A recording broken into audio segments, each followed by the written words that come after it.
Hi guys! Samahan niyo kami today para i-visit ang pinakamalaking amusement park dito sa Finland. So today nga pala is holiday kasi midsummer. So usually yung mga tao nasa mga summer houses nila nag-barbecue and picnic. Pero kami, tatry namin ng mga rides dito. Pero bago ang lahat, maghahanap muna kami ng parking space namin habang nag-iikot-ikot kami. At dahil first time namin dito, kaya kailangan namin ng map kasi pag nawala kami, paano na lang, di kami makakauwi, diba? Charot. Ayun na, turo-turo na siya. Ako talaga itong mga water rides nila kasi gusto kong mawet. O, diba? Diba? Ano masasabi mo? Ayun na nga guys, nakikita niyo yun roller coaster. Never pa talaga ako nakasakay ng roller coaster. So, tingnan natin. Ito si uncle mo naman napaka-excited. Parang sasakay, diba? Pero hindi. Dahil first time ko dito, ikot ko muna kayo para makita niyo din anong nasa loob.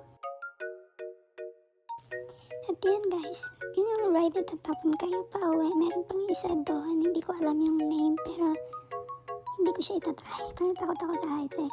At tingnan nyo, may octopus din sila. And a lot of stores na nagbibenta ng foods din.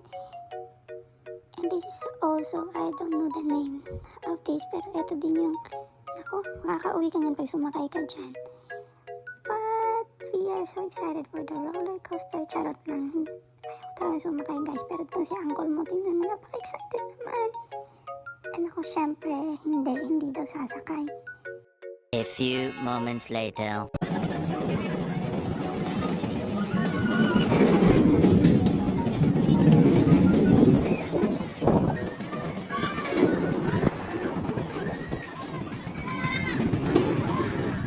Tingnan nyo naman at hindi pa kami nadala. Sumakay pa kami sa next ride na ito. Parang hilong-hilo ka talaga pagbaba mo na ito. Alam niyo, hindi na ako nakasigaw na ito kasi grabe talaga yung pagkapit ko na hindi ako malaglag. Iniisip ko baka mag-open yung door, diba? Tapos sana ko pupulutin. Diba? Overthinker. Third lang. Then after nyan, tinry din naman itong bump car, which is really good experience talaga. Super. And si uncle nyo, nag-spend ng ilang euros para makuha yung kanyang baby Yoda. Pero wala talaga. Next time, bilan na lang kita ng sarili mong baby Diora.